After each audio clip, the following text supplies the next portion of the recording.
Bonsoir à toutes et à tous. Merci de votre fidélité au live Marc Production et au live réalisé en partenariat avec la CCI Clermont-Auvergne Métropole. Vous le voyez à côté de moi aujourd'hui, le territoire RLV, Riom, Limagne et Volcan.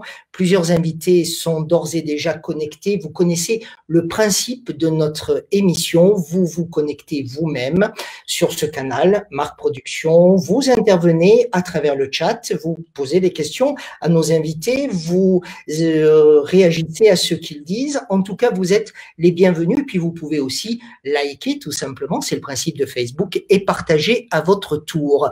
Nous avons plusieurs invités qui nous font l'honneur et l'amitié d'être avec nous dans le live. On a bien sûr le président de la CCI Clermont-Auvergne Métropole, Claude Barbin.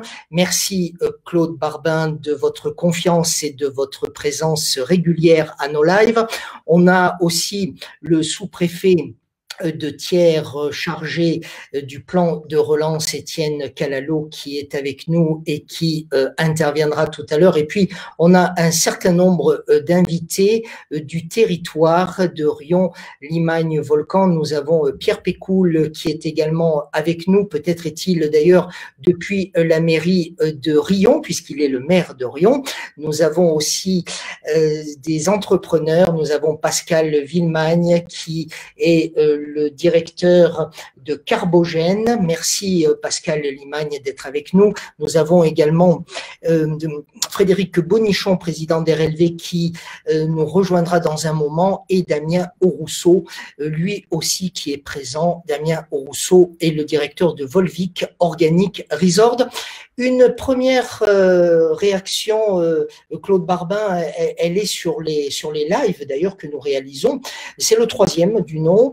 Il y a un véritable engouement, même la presse se fait l'écho de cette manière de travailler. Ne touchez à rien, votre micro et votre caméra fonctionnent, Claude Barbin. Une réaction peut-être sur cette manière d'être en relation avec les entreprises, les territoires et les communautés de communes ou d'agglomérations? Oui, bonjour Marc-Alexis, est-ce que on me reçoit correctement? On vous reçoit très bien. Bon, merci bien. Bien entendu que c'est une chose qui est essentielle d'être en liaison avec les territoires, et je souhaite rendre hommage aujourd'hui à Frédéric Bonichon, comme je l'ai fait tout à l'heure dans une vision que nous avions avec monsieur le préfet Chopin. Durant le premier confinement, nous n'avons pas réussi avec le monde consulaire à être suffisamment en synergie avec les territoires, et particulièrement avec les EPCI qui sont des forces vives de chacun de nos territoires. Et Frédéric a fait une proposition d'amélioration de notre fonctionnement, et il est à l'origine, Marc-Alexis, de cette volonté que nous avons eue au sein de nos chambres de faire ce live qui vient se rajouter à d'autres actions pour les territoires. Et je pense que la synergie et la parole doit être à la fois à l'État et à la fois au territoire, sachant que le rôle des chambres, c'est bien de porter la voix des entreprises auprès de l'État, et également de porter la voix de l'État auprès des entreprises et des territoires. Voilà, donc je crois que ce live a cette congruence et cette pertinence et ce côté vertueux, et j'ai saisi à la balle au bond de ce que le président Bonichon nous a suggéré. Je suis content également d'accueillir Pierre Pécoul, qui est un membre consulaire. Il a fait plusieurs mandats au sein de la Chambre de commerce du Puy-de-Dôme, et c'est un plaisir de le retrouver ici avec toi, Marc-Alexis, et la parole est à eux. Alors, on va donner la parole, eh bien, sans plus tarder, à Pierre Pécoul. Merci, monsieur le maire. Et vous intervenez, alors, maire de Riom, vous intervenez en tant que premier vice-président de la communauté d'agglomération Riom-Limagne. Vous êtes chargé notamment de l'économie, de l'emploi, de l'attractivité. Présentez-nous déjà le territoire que l'on met à l'honneur ce soir. Bonsoir à tous, merci de me donner la parole. Je vais vous décevoir, mais je ne suis pas à la mairie, je suis à Riom, Limagne et Volcan. Donc, vous ne bénéficierez pas des illuminations de la mairie de Riom ce soir. certains en ont profité hier. Donc, on est dans un territoire Lyon-Limane-Volcan constitué de 31 communes. Aujourd'hui, dans l'activité, nous avons 22 zones d'activité, un pôle dédié aux entreprises de biotechnologie, le biopôle, et 3 zones commerciales en cours de restructuration. Un programme territoire-industrie, un bassin industriel très important avec des entreprises de renom, Danone, Limagrain, Bacacier, Hermès, MSD, Fariva, le groupe Fariva qui va reprendre MSD, Paprec. Dans le tourisme, l'immobilier d'entreprise, nous avons 2 hôtels d'entreprise, pépinière de laboratoire, une pépinière tertiaire, un Fab Lab, un hôtel d'entreprise et une pépinière logement pour les employés qui sont les cadres en mutation. Vous avez beaucoup d'outils. J'ai envie de dire, ces outils sont-ils véritablement utilisés par celles et ceux à qui ils sont destinés, c'est-à-dire les entreprises, les dirigeants d'entreprise? Je crois qu'ils sont parfaitement et qu'ils sont entièrement utilisés. Aujourd'hui, on est même à court de certains terrains, on n'a plus de terrain. Il y a une demande récurrente sur notre territoire. Et aujourd'hui, nous avons un service économie qui est très performant. Les chefs d'entreprise que je peux rencontrer qui ont pu traiter avec nous sont satisfaits de l'apport qui leur est donné tout au long de leur implantation. Je crois qu'on peut se dire qu'aujourd'hui, on amène tous les éléments pour que les entreprises viennent sur notre territoire. Les 5 derniers… Je vous laisse la parole, pardon, allez-y. Non, je vous en prie, j'allais justement poser la question tout simplement aux représentants d'une de ces entreprises, fer de lance de ce territoire, Pascal Villemagne. Vous êtes le dirigeant de Carbogène. Est-ce que l'on dit bien comme ça? Je prononce correctement ou pas? Carbogène M6, absolument. Voilà. Alors, vous avez écouté attentivement ce que vient de dire le vice-président Pierre Pécoul. Est-ce que tous les outils qui sont à votre disposition aujourd'hui vous confortent pour la dynamique de votre entreprise? Et on va revenir dans un instant sur un grand plan que vous allez investir pour l'année 2020, 2022, 2023. Est-ce que les outils à votre disposition vous satisfont, monsieur le directeur? Alors, bonjour à tous et merci de m'avoir invité ce soir. Alors, en effet, on a pu se rencontrer il n'y a pas très longtemps avec Pierre puisqu'on a signé officiellement l'acquisition de ce magnifique terrain sur le biopôle de Saint-Beauvire. Et en effet, tout au long du projet, et comme vous l'avez dit, c'est un projet qui nous projette un peu dans le futur, dans les 3 prochaines années, mais c'est aussi quelque chose qu'on a commencé maintenant il y a plus de 2 ans en étroite collaboration avec les équipes de R&D. Et dès le début, on a trouvé des équipes extrêmement motivées pour nous apporter du soutien, nous apporter des solutions. Au tout début, on ne savait pas si on devait s'agrandir sur notre terrain, si on devait aller ailleurs. Et très vite, on a eu un soutien des équipes de R&D qui était sans faille. Et aujourd'hui, on est dans une étape très active du projet. Ils sont là constamment à répondre à nos questions avec une réactivité absolument extraordinaire.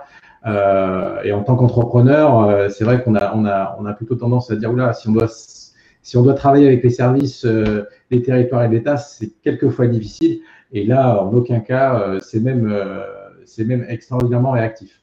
Pascal Villemagne, vous allez réaliser un tour de force. Votre entreprise, qui est une société spécialisée dans le développement clinique et qui accompagne des laboratoires privés, des laboratoires publics dans le développement de leurs produits, va investir 47 millions, si j'ai bien les bonnes informations, 47 millions d'euros dans la fabrication, en fait, donc d'une nouvelle entité, d'une nouvelle usine pharmaceutique. C'est génial, je ne vais pas dire les choses autrement. Oui, en effet, c'est un assez gros chiffre pour être noté. Nous allons en effet investir, le groupe Carbogène M6 va investir 47 millions d'euros dans cette unité de production, donc qui va se localiser sur le site, sur le biopôle de Saint-Beauvire. Nous allons y installer 2 lignes de production de médicaments pour les essais cliniques. Alors, la période veut malheureusement que tout le monde est un peu au courant de comment se déroulent les essais pharmaceutiques et cliniques. Donc, le commun des mortels comprend un peu mieux notre métier. Donc, on vient vraiment en soutien des laboratoires dans cette fameuse période de développement clinique et on leur fournit des médicaments qui vont être injectés aux patients candidats aux essais cliniques, avec une spécialisation quand même sur les produits plutôt anticancéreux ou les produits revêtant une certaine particularité comme L'usine sera implantée où exactement? À Saint-Beauzire, sur le biopôle. À Saint-Beauzire, avec aussi des emplois à la clé après la construction ou en même temps que la construction. Absolument. Quand on a effectué le rachat de Créapharm en 2012, l'entreprise ne représentait que 12 personnes à l'époque. N'était pas dans une très grande santé financière. Aujourd'hui, nous sommes d'ores et déjà 50, avec une santé financière absolument extraordinaire. Et nous projetons d'être sur cette nouvelle unité plus de 90 personnes à l'horizon 2024. De très bons chiffres, de très belles nouvelles. J'ai envie de vous demander, Pierre Pécoul, j'ai envie de vous demander, Claude Barbin, comment vous réagissez à ce type d'informations, sachant que nous sommes pratiquement à la fin d'une année dont on se souviendra tous et quelque part qu'on veut tous oublier, autant à titre personnel que professionnel. Pierre Pécoul, comment réagissez-vous? Écoutez, on est fiers de ce qu'on entend. On peut que se féliciter du travail qui a été effectué par nos services, par les élus, par l'ensemble. Aujourd'hui, le témoignage qui est apporté ce soir reflète le témoignage. On pourrait en avoir d'autres entreprises qui seraient là, qui témoigneraient de la même façon. On a le plaisir de les rencontrer régulièrement avec le président et avec les services. Et on se félicite de cette réussite. Et qui, on l'espère, va encore s'amplifier. On a pas mal de demandes sur notre territoire pour venir s'implanter sur notre territoire. Claude Barbin, votre réaction? J'ai envie de dire que c'est le terrain qui commande et la proximité est une vraie force. Et bien entendu, ça rejaillit sur l'ensemble du département et sur le poids économique du département. Et je rappelle que la globalité de l'Auvergne au sein de Auvergne-Rhône-Alpes pèse 19% du poids économique d'Auvergne-Rhône-Alpes. Ça veut donc dire que quand on a des entrepreneurs qui réussissent, ils upgradent notre poids économique et l'influence que nous pouvons avoir au sein d'Auvergne-Rhône-Alpes. Et le dynamisme de RLV et l'accompagnement qu'il fait auprès de ces entreprises est extrêmement important et vertueux. On vient de dépasser encore un record de consultations en direct, puisqu'il y a plus de 215 personnes exactement qui suivent en direct. Ça ne fait que progresser de live en live avec la CCI. C'est bien le signe aussi que cette valorisation des territoires à travers cette dynamique aussi, cette dynamique digitale, est quelque chose qui prend et qui répond aussi aux attentes. Est-ce que le digital, Pascal Villemagne, c'est une composante particulièrement importante aussi de votre business? Oui, tout à fait. Et il est clair que depuis cette année, il avait une dimension toute particulière, mais c'est quelque chose qu'on a déjà l'habitude de beaucoup utiliser, puisque notre activité a une résonance internationale. On a énormément de clients sur le continent européen. Et même au-delà, à travers le groupe Carbogène M6. Donc, on est toujours en train de jouer avec les fuseaux horaires. Et on ne peut pas être à Tokyo et à San Francisco en même temps. C'est vrai que les outils numériques nous aident grandement quand il s'agit de rencontrer ou de négocier certains contrats avec des clients importants. Nous sommes en direct, il est 18h55, c'est le live CCI. Nous sommes aujourd'hui sur le territoire RLV. Alors, je vais vous demander, messieurs, de me rendre un petit service parce que je ne peux pas quitter la régie virtuelle et me rendre sur mon téléphone.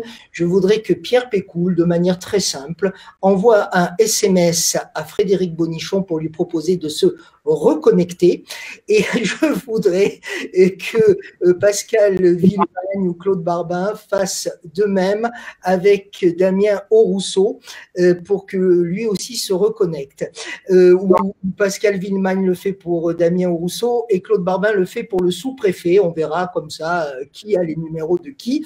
Voilà, j'ai besoin que le sous-préfet nous rejoigne. Il était avec nous, je l'ai perdu. J'ai perdu Damien Aurousseau et j'ai perdu aussi Frédéric Bonichon. Mais j'ai d'autres invités, donc on va continuer. Et peut-être une question. Bien voilà, au moment. Merci beaucoup, Monsieur Pécoul. Vous êtes efficace puisque Frédéric Bonichon s'est connecté au même instant. Voilà, Frédéric Bonichon apparaît. Merci beaucoup Frédéric Bonichon, vous êtes le président de RLV, vous êtes aussi, voilà, ça fonctionne, vous êtes à l'antenne en direct, vous êtes aussi le maire de Châtel-Guyon, vous êtes aussi conseiller régional. Alors, vous nous avez probablement suivi depuis le début. Une réaction peut-être à ces belles nouvelles incarnées pour l'instant sur votre territoire par Pascal Villemagne. Oui, on s'en réjouit.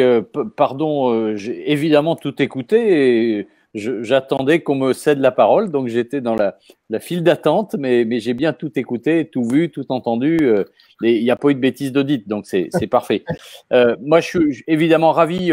Je me rappelle, je crois que c'était le 3 ou 4 mars, lors d'une rencontre avec Laurent Wauquiez, on avait présenté les équipes de Carbogène à Riom il y a moins de 9 mois et à l'époque, les équipes avaient indiqué qu'il y avait un gros projet en préparation et moins de 6 mois ou quasiment 9 mois après, ce projet est confirmé et il est accompagné de manière massive par la région. Je ne veux pas mettre de chiffres là sur la table, mais le soutien du conseil régional sur ce projet important dans le secteur de la santé, il va être massif pour essayer de vraiment de l'ancrer et d'en faire une réussite.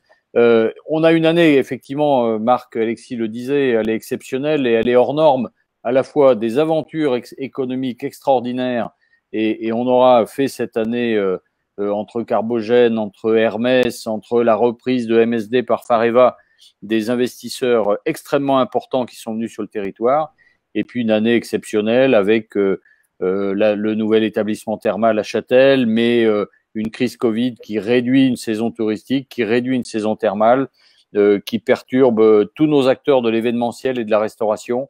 Voilà. Donc, est-ce que vous avez le sentiment, je m'adresse à la fois aux politiques que vous êtes, aux chefs d'entreprise que vous êtes et à l'homme tout simplement. Frédéric Bonichon, est-ce que vous avez le sentiment que cette année, elle a révélé aussi de nouveaux talents chez les chefs d'entreprise? On a l'habitude de dire que dans les crises, les changements s'accélèrent. On voit bien que la digitalisation de la société va aller très vite. On avait gagné beaucoup de parts de marché dans le domaine du commerce de centre-ville. Il y avait beaucoup d'implantations à Riom, à Châtel-Guyon, à Enza, à Volvic. Voilà, ça va peut-être être un peu moins facile dans les prochaines années. Est-ce que les gens qui ont basculé sur le digital, je parle des consommateurs, vont y rester ou vont revenir chez leurs petits commerçants? C'est tout le travail qu'on a fait et que sur lequel je suis sûr Pierre Pécoul reviendra. Et puis, c'est des accélérateurs de croissance, ces périodes de crise. Il y aura sans doute de la casse, malheureusement. On va essayer de tout faire pour le limiter, mais il y aura aussi des pépites qui vont devenir des PME, des TPE et voilà, nous, on est vraiment engagés dans cette idée que d'abord, c'est un territoire et des élus qui tiennent leurs promesses et puis qu'on soit une agglomération innovante, attractive pour les habitants. On est un territoire en croissance de population et puis en croissance d'investisseurs avec toute une palette d'outils, des zones économiques, des pépinières, des outils fonciers et puis avec des binômes qui fonctionnent très bien. Le binôme État-région fonctionne bien, le binôme RLV région aussi. On va poser la question. Le sous-préfet Étienne Calalo nous a rejoint. Il est à l'antenne dans un instant. Nous sommes en direct. Il est 19h. Il y a plein de questions, messieurs, qui vous arrivent. Elles sont très directes. Par exemple, là, j'interviewe les deux maires que vous êtes, Monsieur Pécoul, Monsieur Bonichon. Êtes-vous méfiants, vous les élus, quand des entreprises étrangères s'invitent sur le territoire avec parfois des désillusions, comme on a pu le constater sur une certaine usine à Gerza? Pierre Pécoul. Non, je vois pas. On a besoin d'analyser l'entreprise, bien sûr, d'avoir les éléments sur l'entreprise, mais je vois pas pourquoi on serait réfractaire et qu'on n'irait pas dans le bon sens. Aujourd'hui, on a besoin de toutes les entreprises sur notre territoire.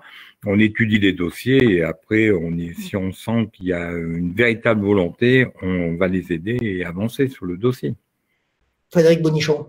Oui, malheureusement, les entreprises étrangères n'ont pas le monopole des fermetures d'usines. Il y a aussi des entreprises à capitaux français qui tirent le rideau. Donc, je crois que c'est pas le débat. Pierre a raison. L'important, c'est le projet de l'entreprise. Il y a des moments où, effectivement, il est classique, attendu que les entreprises tirent le rideau. Mais les politiques publiques et les politiques de l'État ont leur rôle. Je pense que dans la fermeture de la CIT à Riom, qui nous coûte très très cher sur le plan fiscal à ARLV et à la ville de Riom, l'État aurait pu jouer son rôle parce que c'est quand même l'État qui donne le monopole et de fabrication et de distribution des tabacs. Dans la fermeture de la sucrerie de Bourdon, quand j'entends des ministres dire qu'ils préfèrent manger du sucre polonais aujourd'hui, ça révulse le monde agricole et je pense que là aussi, peut-être l'État aurait pu peser dans la balance pour éviter un certain nombre de fermetures. Il y a d'autres cas où c'est pas possible. Évidemment, il y a des mutations de produits sur lesquelles voilà, il faut être raisonnable et il y a des moments où c'est pas la peine de vouloir sauver ce qui n'est pas sauvable. Étienne Calalo, êtes-vous avec nous? Oui, bonjour, vous m'entendez? Alors, nous vous entendons, mais nous ne vous voyons pas. Il faudrait vous reconnecter à nouveau. On ne vous voit pas, mais je sais que vous allez revenir dans le flux, dans le live. Je vais donner la parole à Claude Barbin parce qu'il y a un message, une question directe qui est posée à Claude Barbin et qui peut intéresser d'ailleurs les élus que vous êtes, messieurs. Où est cette question? Voilà. Sarah Baudouin qui dit « Il est indispensable ». Alors, ce n'est pas une question, hein, c'est une affirmation, mais on va tous la comprendre. Il est indispensable également pour le développement du territoire que nous ne soyons pas les grands oubliés du réseau ferroviaire, gros handicap actuellement. Alors, je pense que cette réflexion, elle est prise en compte et d'ailleurs, Frédéric Bonichon le suit avec nous puisque nous avons créé d'abord cette affirmation est exacte. La notion d'attractivité pour faire venir nos clients, pour faire venir des entreprises, pour qu'il y ait ce flux orienté dans un premier temps sur Paris, nous aurons à réfléchir ensuite sur Lyon. Nous avons créé Objectif Capital au début de cette mandature de cette Chambre. Et nous avions cette volonté, elle a été structurée par des grandes entreprises comme Michelin, comme Imagrin. La Chambre de commerce a été le liant et est venue s'agglomérer, se créer de la dynamique autour de cela, l'ensemble du monde politique et institutionnel de ce territoire. Ce que je peux dire à cette dame, c'est que bien entendu, c'est absolument fondamental et qu'aujourd'hui, malgré cette crise que nous sommes en train de vivre, les engagements qui ont été pris par l'État vont continuer à être tenus. Et si nous ne réussissons pas à avoir un Clermont-Paris en 2h30, nous aurons en 2025 de nouvelles rames qui nous permettront de voyager Clermont-Paris et Paris-Clermont dans de bonnes conditions de transport. Le train ne fera plus comme ça. Nous serons plus en lévitation et nous espérons pouvoir obtenir un 3 heures. Voilà, c'est déjà une première étape. Et l'ensemble des financements qui ont été qui ont été fléchés ont été confirmés. Ça veut donc dire que l'effort que nous avons fait tous ensemble, à la fois le monde de l'entreprise, des grandes entreprises, des TPE, des PME et le monde institutionnel a réussi à faire cela. Voilà. Donc, nous aurons… On sait, juste avant le confinement ou juste après la fin du premier confinement, Air France s'est un peu désengagé quand même du territoire, du grand territoire du Puy-de-Dôme, en annulant un certain nombre de ses dessertes sur Orly. C'est pas facile pour celles et ceux qui n'ont pas forcément l'habitude de prendre l'avion, mais vous ne me démentirez pas, messieurs, c'est pas forcément facile de rejoindre Paris par l'intermédiaire de l'aéroport Charles de Gaulle. On en est aujourd'hui avec justement cette nouvelle compagnie, Claude Barbin, que vous avez aussi réussi à faire venir sur le territoire. Alors, Amélia, je pense toujours que ce que nous réussissons à faire, c'est ensemble. Amélia, il y a une véritable volonté de la région, de l'ensemble du territoire, d'Objectif Capital. Amélia, c'est une entreprise privée qui a accepté de remplacer Air France sur ce Orly-Clermont qui est nécessaire pour ceux qui font un aller-retour dans la journée et pour aller dans le centre de Paris. Aujourd'hui, Amélia a pris un petit peu de recul sur cette ligne, tout simplement parce qu'aujourd'hui, les avions ne volent plus. Mais Amélia reste fléchée. C'est une volonté de ce territoire qui a été soutenue par Laurent Wauquiez. Donc, au fur et à mesure que la ligne et que cette pandémie va s'atténuer, la ligne repartira. Donc, aujourd'hui, le Paris-Clermont en train et le Paris-Clermont en avion sur Orly repartira dès que le Covid, dès que cette pandémie sera diminuée en intensité. Alors, c'est une question que j'ai envie de poser aux deux chefs d'entreprise qui sont présents, et Didier Rousseau qui nous rejoint, et Pascal Villemagne. Merci Damien Rousseau d'être avec nous. Vous ne vous êtes pas encore exprimé, on va vous donner la parole. Est-ce que pour vous, c'est satisfaisant aujourd'hui au niveau du train, au niveau de l'avion, pour votre business? Bonsoir à tous, tout d'abord. Vous m'entendez bien? Très bien. Bon. Écoutez, dans le tourisme, donc pour vous resituer, on est implanté à Volvic, sur une activité purement touristique pendant les vacances scolaires, mais aussi une clientèle d'affaires le reste du temps. Et effectivement, la nécessité de pouvoir faire venir une clientèle parisienne, notamment, plus facilement, est un objectif qui nous intéresse aussi énormément, puisque c'est une clientèle, voilà, en général, qui est très intéressée par notre région. Et de plus en plus, on l'a vu cet été, avec effectivement l'année un peu particulière qu'on vient de vivre. Et beaucoup de clients de Paris, beaucoup de familles, mais beaucoup d'entreprises sont à la recherche de territoires comme les nôtres. Donc, c'est indispensable de leur faciliter la tâche et de les aider à arriver jusqu'à nous pour leurs séjours divers et variés. Pascal Villemagne, pour faire venir de nouveaux collaborateurs, pour que vos collaborateurs partent ailleurs faire du business sur une journée, sur 2 jours, sur 3 jours, vous dites quoi, vous, à Claude Barbin, sur les conditions aujourd'hui d'accessibilité ferroviaire ou aérienne? On ne va pas se le cacher, c'est un vrai souci aujourd'hui par rapport au désenclavement du territoire. Pour attirer des talents.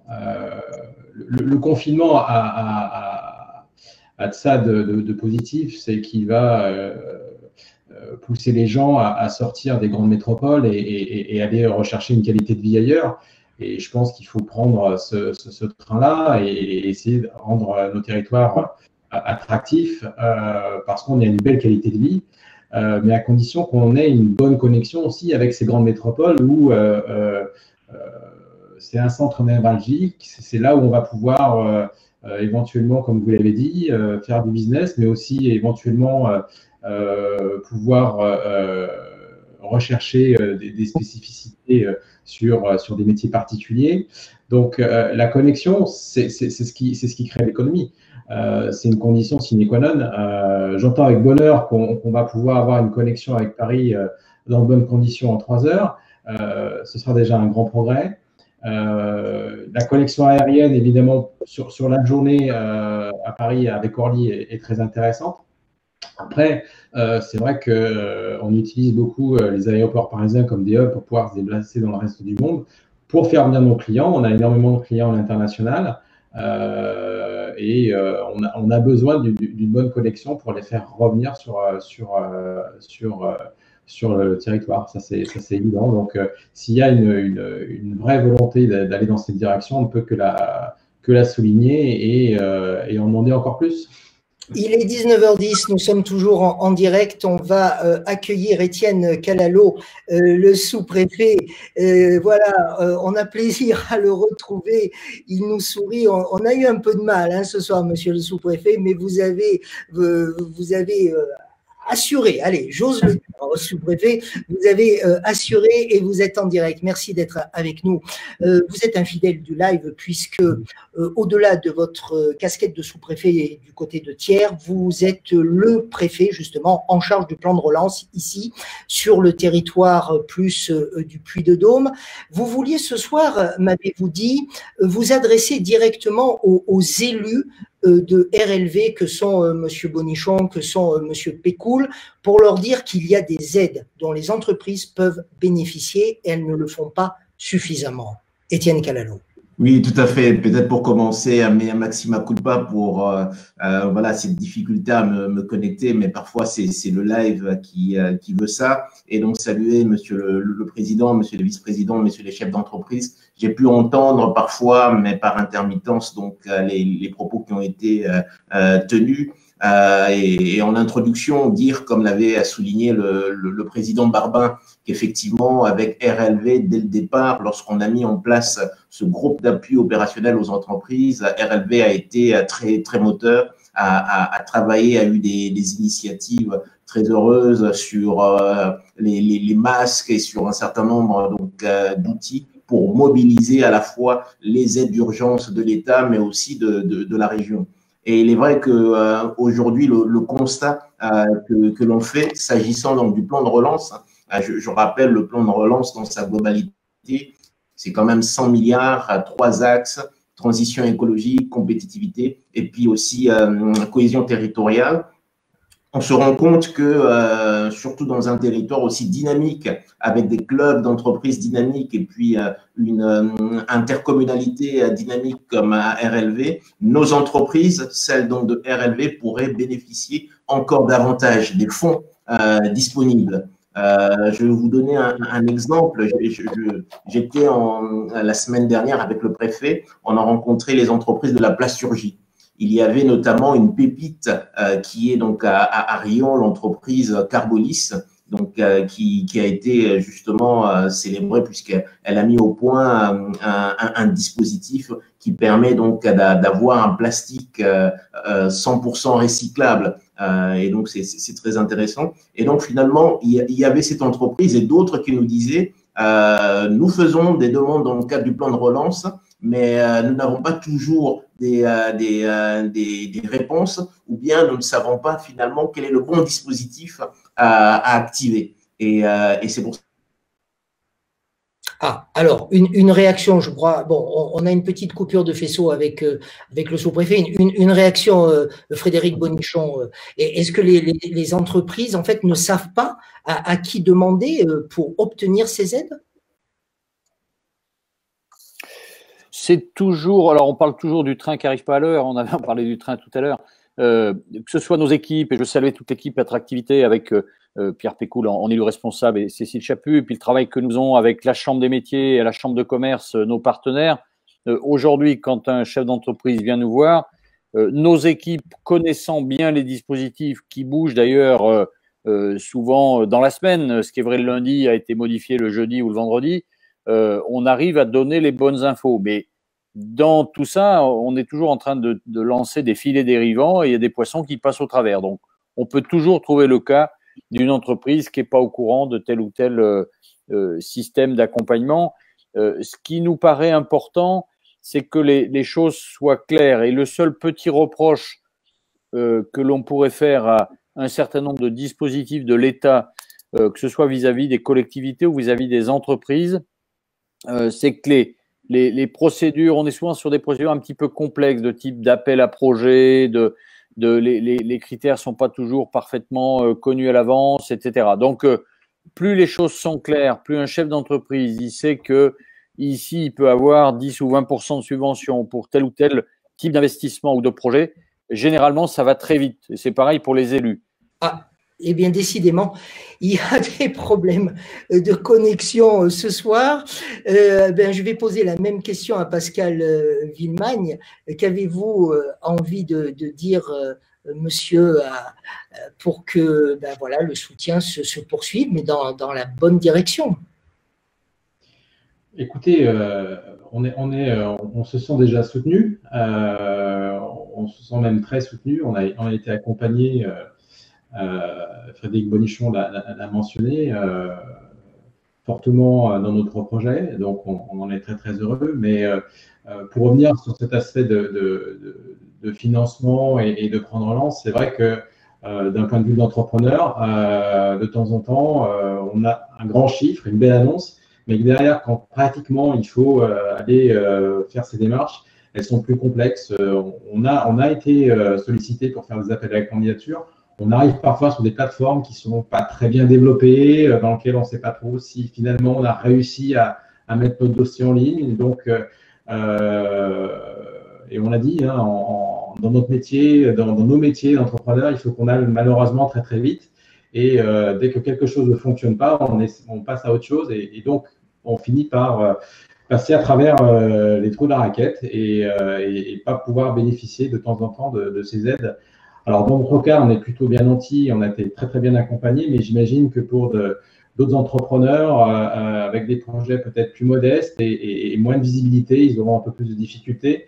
Et je pense notamment à tous les restaurateurs aujourd'hui qui souffrent et c'est vrai que c'est très compliqué pour eux. Et s'ils ont un projet de redémarrage avec une autre envergure pour pouvoir se relancer, ce serait bien qu'ils puissent bénéficier de ces aides. Et si elles sont compliquées, ça devient un vrai frein au redémarrage du tissu économique très local. Damien Rousseau, on vous a retrouvé.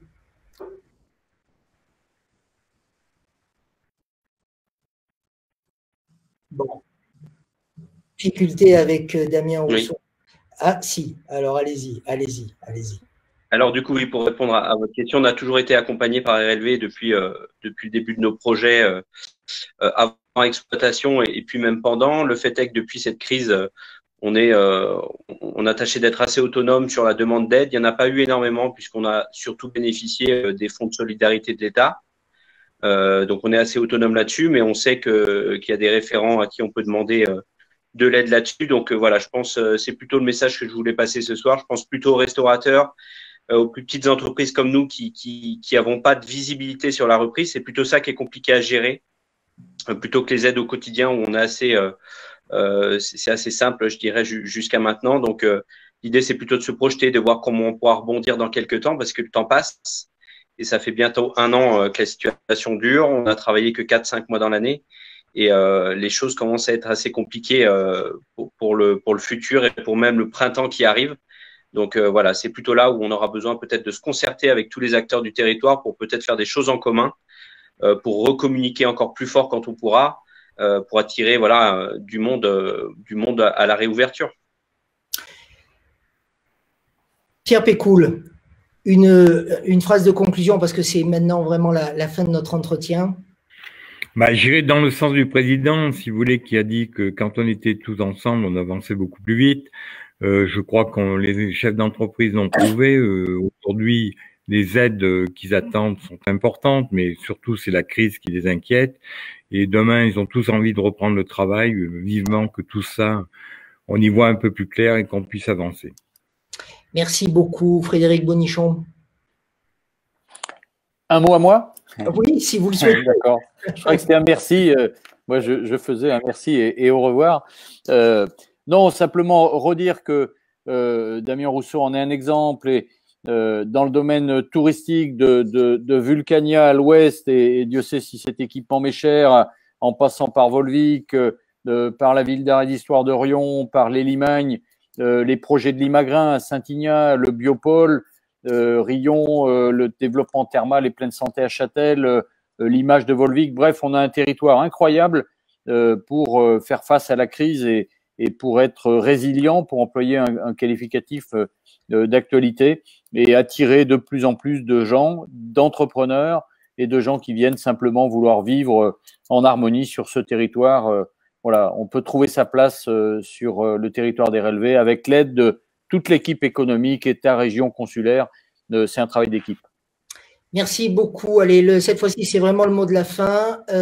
Merci à tous de votre fidélité à ces lives. On a eu quelques soucis techniques. Bon, ben voilà, c'est à la fois le direct et puis aussi les problèmes liés au numérique. Comme quoi, messieurs, on a tous encore du boulot hein, sur le territoire global, cette fois-ci de l'Auvergne et peut-être même de France, puisqu'en ce moment, les réseaux digitaux sont extrêmement mis à contribution, surtout à ce moment de la journée, comme par hasard, mais ça, c'est comme ça. Merci à tous, à très vite pour un nouveau live. Merci Claude Barbin. Merci.